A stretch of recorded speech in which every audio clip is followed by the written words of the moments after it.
A realidade difícil de conviver com pensamentos diferentes. Olá, hoje é domingo, dia 31/7/2022. Nós estamos aqui uma vez mais para fazermos o nosso breve estudo do livro de 1 Coríntios. Você sabe bem, nós temos um desafio de lermos a Bíblia, começamos com o Novo Testamento, um desafio simples, a leitura de um capítulo por dia do Novo Testamento, e todos os dias nós deixamos aqui um breve estudo com mais informação sobre o texto bíblico para você, um breve estudo em cima do capítulo que lemos. Isso dá mais informação para você ser edificado, também nos edifica porque temos que estudar para preparar os estudos, então é sempre muito bom. Curta o áudio na página da Lagoinha Castelo, ele está disponível lá na página do YouTube da Lagoinha Castelo. Curta, compartilhe com outras pessoas que você conhece, que você ama, para que você possa edificá-las. Ele também está disponível no Spotify, você também pode ouvir o podcast no Spotify. Então, ouça, compartilhe, distribua para as pessoas para que elas possam ser edificadas, assim como nós somos. Lembre-se, eu sempre falo, compre a Bíblia 365, ela vai mudar seu hábito de leitura da Bíblia. Por meio dela, por dia, você lê um trecho do Antigo Testamento, um trecho do Novo, um trecho de Salmos, um trecho de Provérbios. Já estamos lendo pela segunda vez o livro de Salmos. É sempre muito bom. Então compre, faça esse investimento em você mesmo, faça esse investimento na sua vida espiritual. Isso vai te ajudar muito. E por último, lembre-se, todas as segundas, quartas, quintas e domingos nós temos estudos bíblicos em Lagoinha Castelo. Segunda às 15 nós temos a leitura do Sermão do Monte, às 20 panorama bíblico, às quartas, às 19 horas temos a leitura do Sermão do Monte, às quintas, às 14 horas e às 20 estamos estudando o livro de Atos, e no domingo estamos fazendo a escola dominical de manhã, 8h30, 1 Pedro, e Mateus a partir do dia 7/8, às 17 horas. Não perca essas oportunidades. Vamos voltar então ao nosso texto, a realidade difícil de conviver com pensamentos diferentes. Vamos ler 1 Coríntios 7, de 12 a 17. Diz assim: aos mais digo eu, não o Senhor, se algum irmão tem mulher incrédula, e esta consente em morar com ele, não a abandone. E a mulher que tem marido incrédulo, e este consente em viver com ela, não deixe o marido.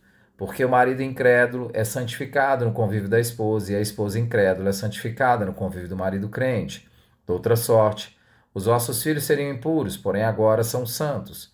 Mas se o descrente quiser apartar-se, que se aparte. Em tais casos, não fica sujeito à servidão nem o irmão, nem a irmã. Deus vos tem chamado à paz. Pois, como sabes, ó mulher, se salvarás teu marido? Ou como sabes, ó marido, se salvarás a tua mulher? Ande cada um segundo o Senhor lhe tem distribuído, cada um conforme Deus o tem chamado. É assim que ordeno em todas as igrejas. O primeiro capítulo de Coríntios, aliás, o capítulo de Coríntios 7, de 1 Coríntios 7, é espinhoso, porque ele vai tratar de temas complexos, temas relativos à vida sexual, ao casamento, à separação, ao divórcio. E nós já falamos aqui, o 1 Coríntios 5 fala de um padrão de licenciosidade que tem acontecido dentro da igreja de Corinto. E o 1 Coríntios capítulo 6 vai falar do problema das disputas que estão acontecendo. Então Paulo vai no capítulo 7 vai trazer informações que são informações bem específicas sobre comportamentos que muito provavelmente estavam acontecendo dentro da igreja de Corinto.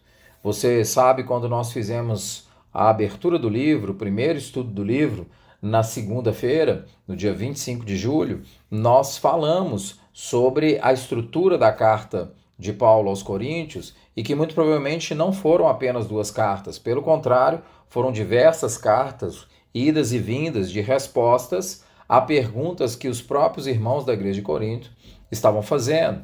Então, alguns comentaristas vão discutir, pelo estilo do capítulo, que Paulo está respondendo a essas indagações que ele recebeu. E esse padrão de resposta não vai ser encontrado só aqui no capítulo 7. No capítulo 7, Paulo sim vai falar sobre divórcio e casamento, mas, por exemplo, no capítulo 8 ele vai falar sobre alimentos oferecidos a ídolos. No capítulo 12 ele vai falar sobre dons espirituais, entre outros pontos. Portanto, O capítulo 7 parece um compilado de respostas a uma série de perguntas que Paulo recebeu. Eu quero chamar a atenção para uma situação vivida pelos coríntios que é muito comum no cenário da igreja contemporânea, que é a conversão de uma pessoa dentro de uma casa casada, a conversão de uma pessoa casada, sendo que o cônjuge ainda não se converteu, o que é algo perfeitamente possível e perfeitamente comum. Então, esse parece ser o cenário que está relatado aqui entre os versículos 12 e o versículo 17. A conversão de um cristão, na conversão de uma pessoa dentro da casa, como ela deve se comportar. O David Pryor vai dizer, e eu vou ler um trecho relativamente grande, ele vai dizer assim: a seguir, Paulo ataca um problema que devia ser muito comum em Corinto. Um cristão recém-convertido casado com uma incrédula ou vice-versa. Isso sempre acontece onde o evangelho é proclamado com poder. Quando um dos cônjuges se converte, surge uma imensa e às vezes intolerável tensão entre os dois. O parceiro cristão descobre um modo de vida totalmente novo e se compromete com novos padrões, com uma nova fidelidade, com novas prioridades, com novos desejos. Ele ou ela é uma nova criatura. Os ajustes necessários são enormes, haverá muitas frustrações, muita incoerência e grandes mal-entendidos. Às vezes, o novo cristão se sentirá dividido. Da mesma forma, o incrédulo dificilmente entende o que aconteceu e, ao que parece, pelo menos estatisticamente, o marido é quem descobre que está vivendo com outro tipo de mulher santa. O impacto devastador desse acontecimento, mesmo naquilo que poderíamos chamar genuinamente de um ótimo casamento, não pode ser subestimado. Um cirurgião neurologista da cidade do Cabo explicou de maneira muito comovente. Quando lhe perguntaram o que julgava mais difícil de aceitar em sua esposa recém-convertida a Cristo, ele destacou duas coisas. Primeiro, ela já não era a pessoa pela qual ele havia se apaixonado e com quem decidira casar-se. Segundo, havia um outro homem em casa, a quem ela consultava o tempo todo, e cada decisão que precisava tomar, em cada decisão que precisava tomar, e cujos conselhos e instruções ela resolvera seguir. Ele já não era o chefe da sua própria casa. Jesus dava ordens e dominava a situação. Portanto, nós temos um cenário que é um cenário comum e recorrente. Aí Paulo vai trazer uma série de orientações aqui específicas. Eu vou me concentrar em 4 pontos. A primeira delas é que Paulo destaca que as pessoas devem permanecer casadas. E por que elas devem permanecer casadas? Porque há a possibilidade de santificação.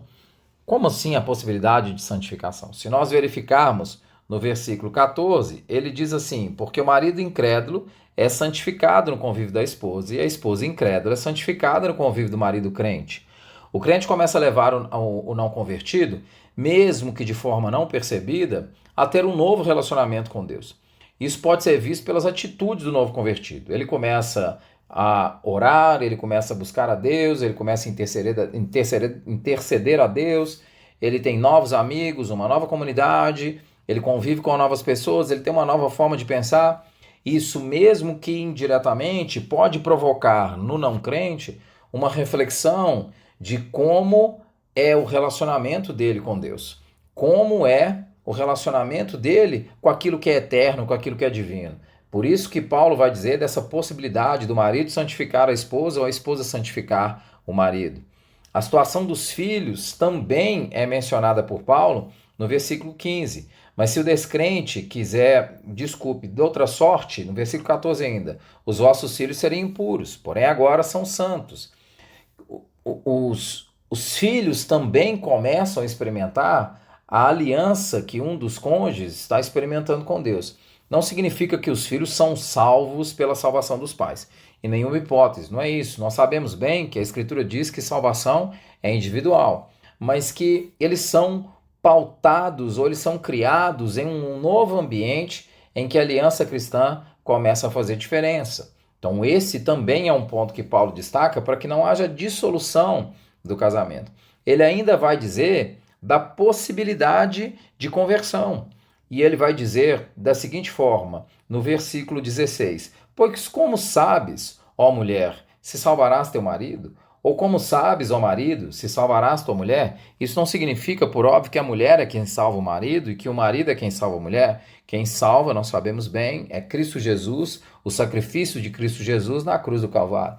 Mas o que Paulo está dizendo aqui é que, em função desse primeiro ponto que nós tratamos da santificação, pode haver a salvação do marido, ou pode haver a salvação da esposa, ou seja, o cônjuge pode ser salvo pela influência, pela pregação da outra pessoa que ali está. E mais do que isso, Paulo vai dizer que o cristão deve considerar a santidade do casamento, o casamento como instituição, que é algo indissolúvel. Por isso, ele não deveria se divorciar. Ele vai dizer no versículo 17: ande cada um segundo o Senhor lhe tem distribuído, cada um conforme Deus o tem chamado. É assim que ordeno a todas as igrejas. Ele vai considerar, portanto, que há uma santidade que é indissolúvel no casamento. Mas e como lidar com lares abusivos?